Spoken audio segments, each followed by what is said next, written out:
the worst. If you have no idea what any of that means, you're not alone. There are dozens of things we see and use every day, but have never actually heard what their official names are. Well, get ready because you're about to learn them all. Now, before you upgrade your vocab, don't forget to click the subscribe button and turn on post notifications to join us on the bright side. And here we go.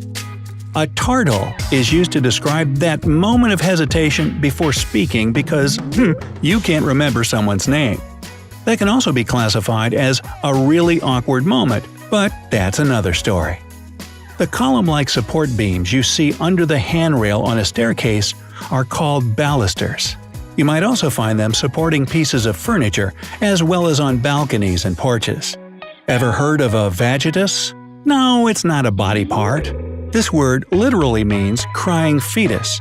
It refers to the shrieking cry that newborns make. Earplugs are recommended. Speaking of ears, don't you hate having an earworm? You know, a song that gets stuck in your head?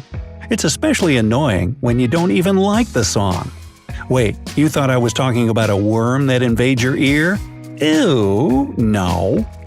That little soft patch of indented skin between your top lip and your nose is your philtrum. Mustaches love to grow here. Don't you love that Jimi Hendrix song? How does it go? Excuse me while I kiss this guy? Huh? It's Kiss the Sky. Oh, how embarrassing. Yeah, I've just had a case of Mondegreen. Totally misunderstood those lyrics. You wear belts, right?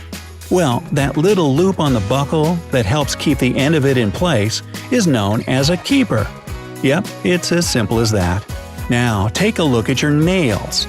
See those curved white tips on the ends of them?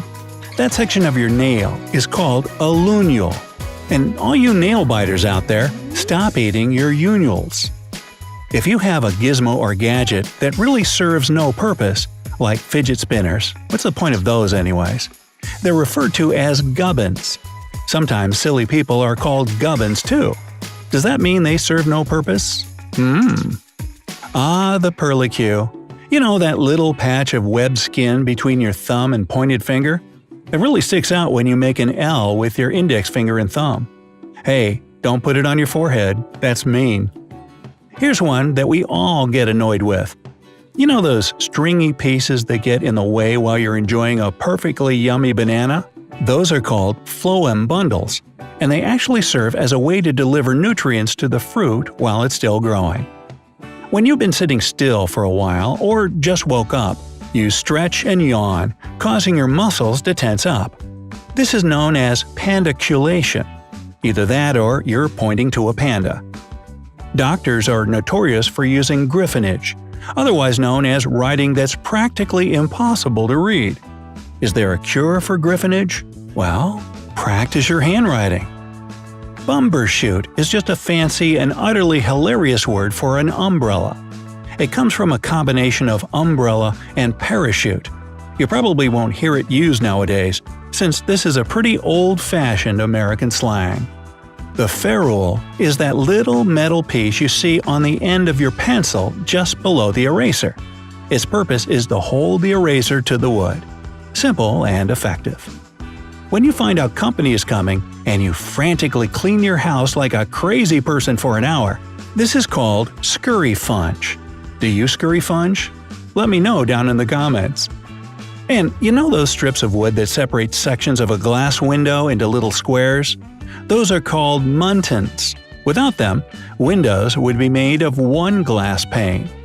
While some windows do consist of one big piece of glass, Muntins help bring design to the window. Plus, if the glass isn't super strong, these separate pieces make the window more durable. Now, can you rub your belly and pat your pate at the same time?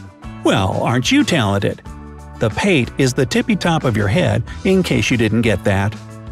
The aglet is that little metal or sometimes plastic piece that holds the tips of shoelaces or drawstrings on a jacket from fraying. And without the aglet, good luck getting your shoestring through the eyelets. You wear an arm sigh almost every single day. 2 to be exact.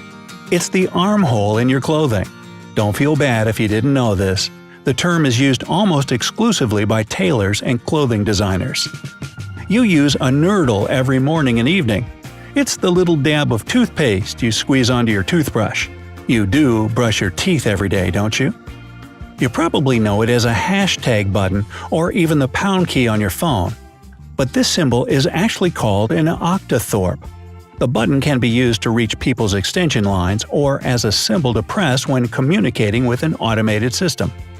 Now, it's been 4 hours since you've eaten, and you start hearing those all too familiar growls coming from your stomach. Those tummy grumbles are also known as Borborygm. They happen thanks to digestive juices and gases moving around inside our digestive system. Once you get some food in there, the noise isn't as loud.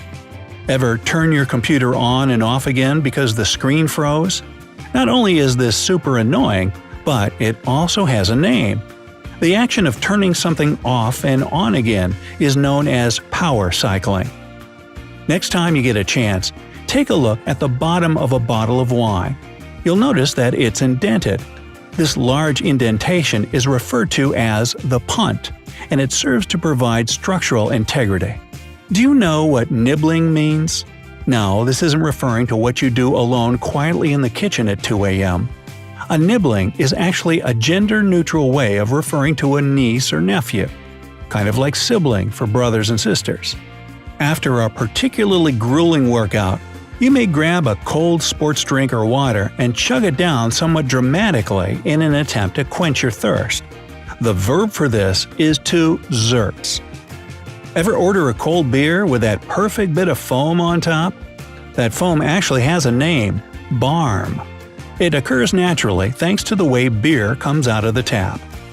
You probably think you'd never find a use for an oyster pail, but the fact is, you see them all the time. They're those square white boxes that Chinese takeout comes in. Fun fact, did you know you can unfold them to create disposable plates? Pretty cool, huh? Next time you head to the coffee shop, don't forget to grab a Zarf. No, not scarf, Zarf. This is the name of the cardboard sleeve that keeps the heat of the cup from hurting your hand. Have you ever noticed that after it rains for the first time in a while, there's that certain smell in the air? That's called petrichor. Natural oils from plants and chemical compounds in the soil mesh together and create that special aroma. Ah, lovely. Ever heard of a carrot? Not carrot, carrot. It looks like a little upside-down V. This is the symbol you use to insert a left-out word or phrase into a sentence.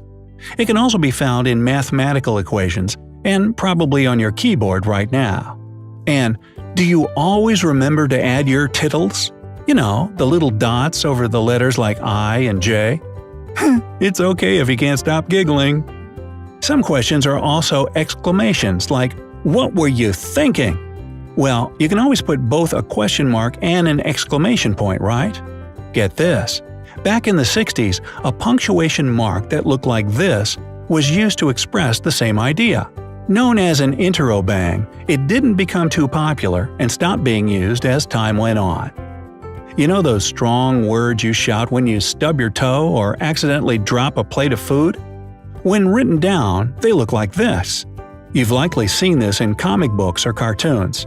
That combo of symbols is referred to as a grawlix. You know it as the division sign in math, but that's just its nickname.